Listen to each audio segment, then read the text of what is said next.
Hey guys, Carl here, Cultivate with Carl, and today we're going to do a garden update. There's a lot going on in the neighborhood. My neighbor's sawing on stuff. The C-130s are taking off at Keesler.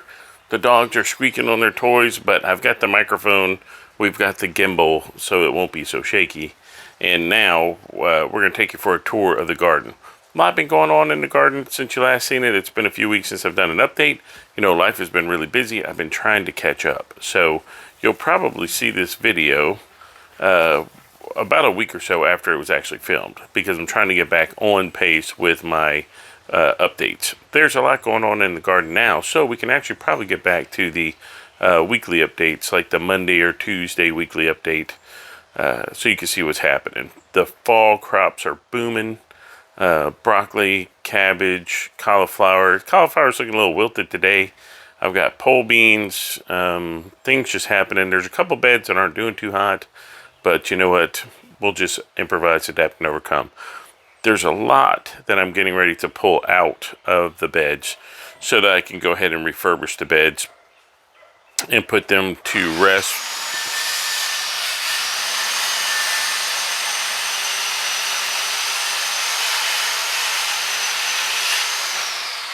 There's a lot of the beds that I'm going to be pulling apart and getting the stuff out of them so that I can amend them for the fall or for the spring. So a lot of the beds I'll be closing down, and I won't be using about half of them over this fall to get them ready to make sure that they're good to go for spring planting in March. So let's go take a look at the beds and see what we got going on. Okay guys, here we go. Here's the black-eyed pea bed, and they're starting to pod, which I really didn't want them to pod because they're being used as green fertilizer. So what we're going to do is we are going to chop them down today. We're going to chop and drop them right in the same bed. So that way they'll be used as green fertilizer. And we're going to put them right on top of the wood chips.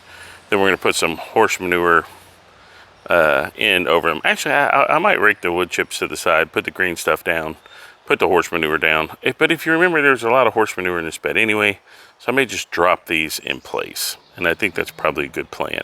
And then consistently water them over the downtime, let them decay right into the soil, and make a good nitrogen-rich bed for the spring. There you have it, the black-eyed pea bed. Here we have the cabbage bed, and the cabbage is doing great. Now, I don't know if I can actually eat that much cabbage in a short period of time, but my brother-in-law and I have a plan to make some soups, and then to boil some cabbage and go ahead and can it, and then that'll be that. You're seeing the beginnings of my irrigation system here, and that's a work in progress. I have to bury a lot of these lines. The reason why these lines on these beds are exposed is because this was my experimental project. This is before I had figured it out. And as you'll see in the next row, all the lines are buried, and they'll be getting covered up today. But here is the manifold, actually, right here. This is where the lines come in from the garden hose. So I've significantly reduced a lot of the hoses just laying around the yard. You wouldn't know that because I'm stepping on one because I haven't cleaned up the yard in a while. So let's move on to the next bed. Alright guys, here we have the cauliflower bed. And the cauliflower does not look like it's doing that hot, and I don't know why. It is midday sun, but they are looking a little wilty. I don't know if it's a water thing. The color's good, but it is midday too. So things have a tendency to wilt during the midday, and then they'll pop back out in the afternoon. So I'll get out here tomorrow and make sure I check on them. But other than that, they're looking good. So here you can see one of the big old water manifolds, and once buried, it'll sit in the bed. And I haven't cut the ends yet. I just folded them under. But I have the proper clips to end these beds, or to end these irrigation lines. And then so what I'll do is I'll move it in. The knob right there is so that I can turn off each bed if I want to. So if the bed goes dormant or something like that, you know, if I'm not using it, then as you can see, I'll have one for each bed, which will work out pretty good. Okay, off to the okra bed. Okay, here is the okra bed, and it's looking a little shaggy because I've been letting it go. I haven't been picking the okra in hopes that they would go to seed so that I could then use the seeds for next year. These plants did really well, and I think the lesson learned out of this bed that if I were going to plant them again next year, I would plant more of them. Definitely, I would plant more closer together. These guys did really well. I mean, I got 1.5 gallons of okra just off these few plants. So I'm going to go ahead today and I'll be committing all these plants to the compost.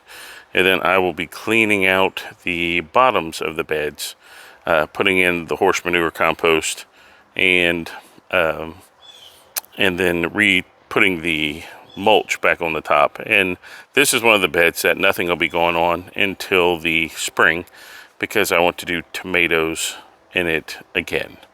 So I know people talk about crop rotation and stuff, but I have limited space.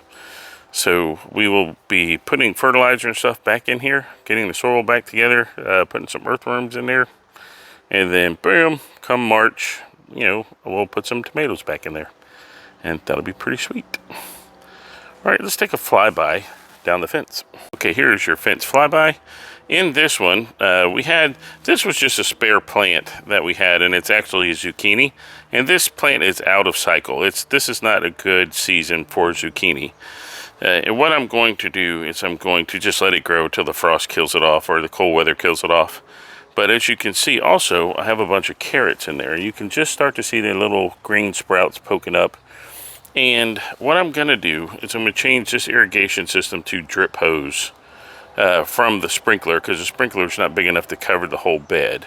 But I will just attach a drip hose to that end, and then we'll just coil it around the bed. Once the carrots start going, I'm going to get in here with some scissors, and then I will space them out so they'll be more successful than the ones we had in the fall or in the spring. This is a cabbage plant. I believe cabbage still going good. Got some carrots in there too. This is a tomato plant, I believe celebrity tomato, with some onions in the bottom, and the onions are doing great. So what I plan on doing is snipping some of the onion tops off and using them here shortly in salads and such, and with my baked potatoes. In this bed, I had just planted a bunch of store-bought onion buds. So they are actually starting to sprout and doing quite well. The eggplant plant is giving up the ghost, and it looks like it's ready to retire. So I will get the eggplants off of there and then go ahead and pull that out and then re-amend the soil.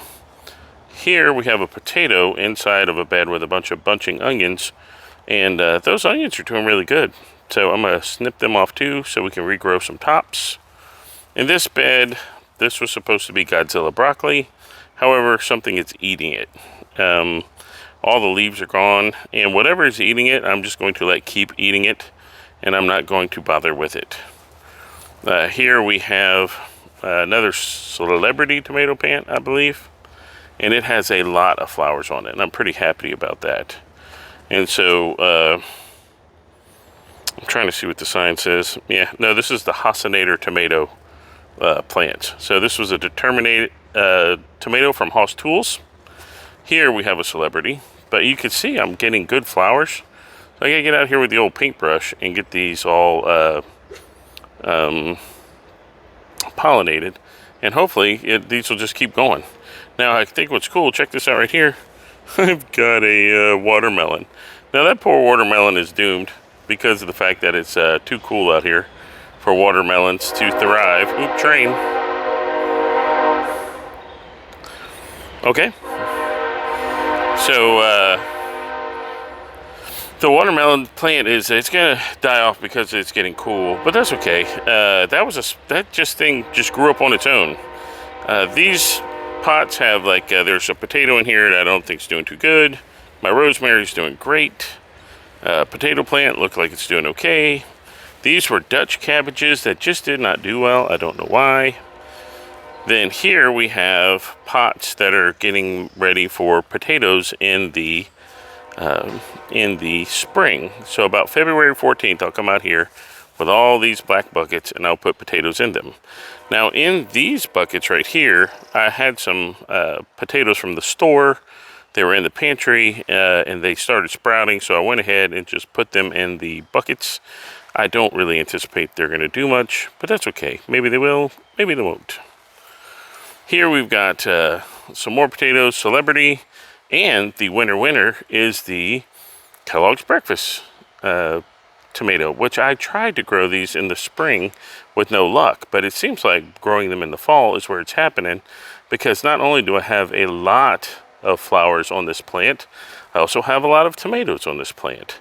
So I'm going to protect this plant as best I can from pests, and hopefully we'll have some big old yellow tomatoes to eat here before too long.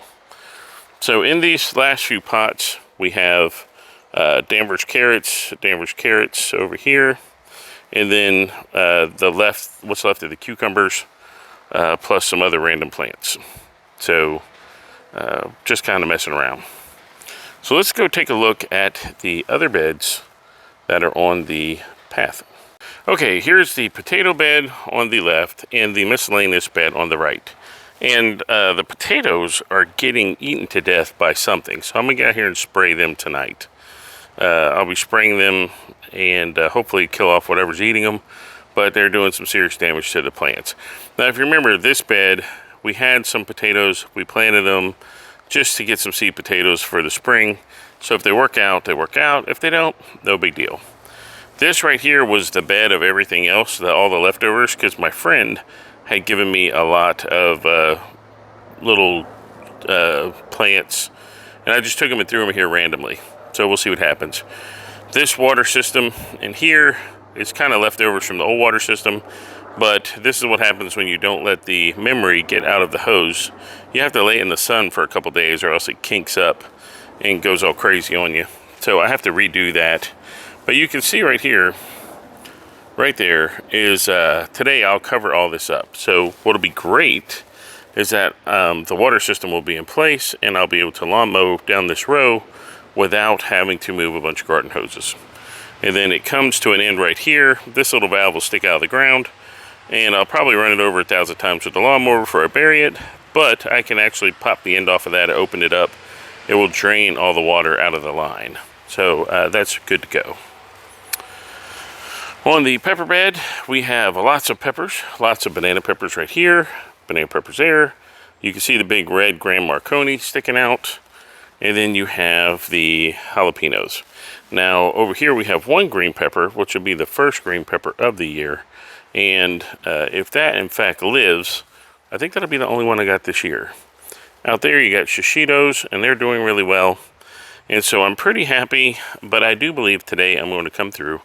I'm going to get the plants that are producing and remove them and put them in pots. And then the plants that aren't producing, I'm just going to go ahead and clear them out so that I can refurbish this bed for the spring.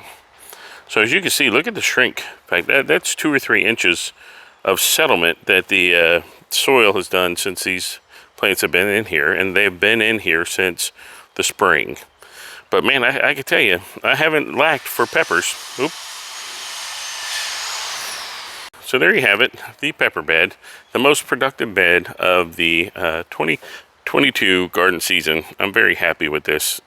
They knocked it out of the park, did their job, and I'm going to take and freeze a bunch of these so that I can use them during the year.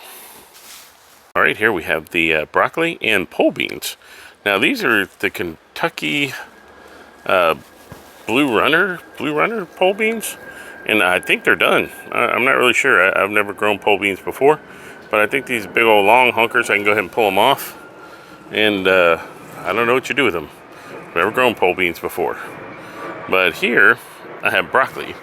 And so my plan is to wait on the broccoli to head up, and when it does, we'll cut those heads off and then we'll freeze it. And then, because you can freeze broccoli for a good long time. And there goes my neighbor again with his saw.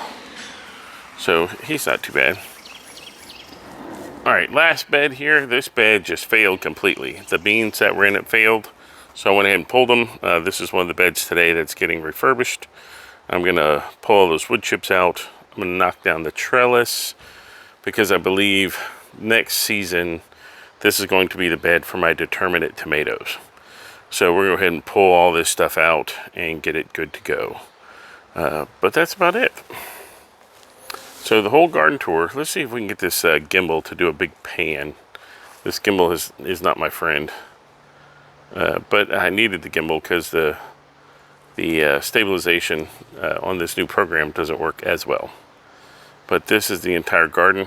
For the fall, I don't think this is bad at all. And I really believe that we're going to have lots of cabbages, lots of broccoli. Maybe not so much cauliflower, but everything's looking good. I'm very happy. So when I'm done, it'll look totally different. Lots of plants removed and lots of vegetables harvested. Okay guys, there you have it. There's the garden tour. Lots going on in the garden. It was kind of hard we had to catch up because there was so much that had occurred since the last time we spoke.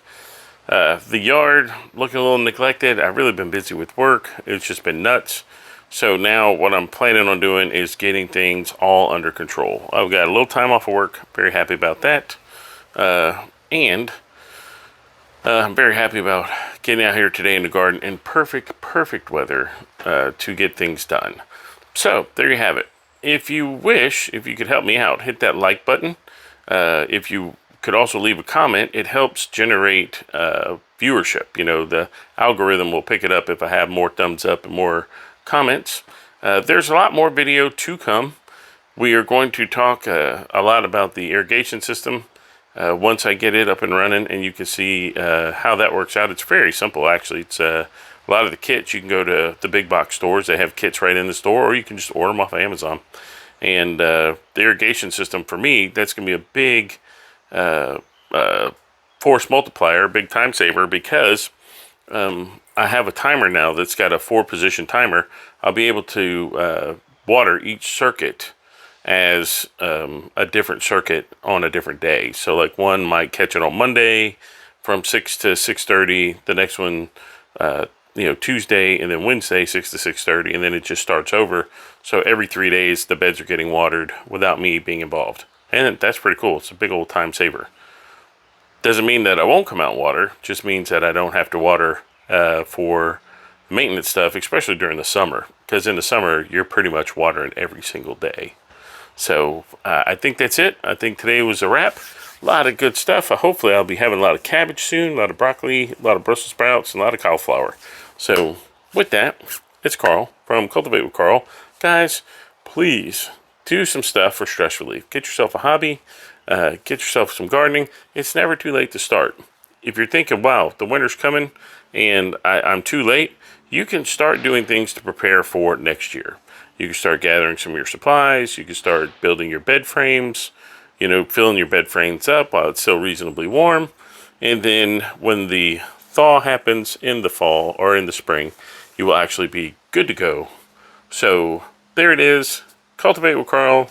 I'm Carl, and we're signing off. You guys have a great day. And always, like I say, get yourself a hobby.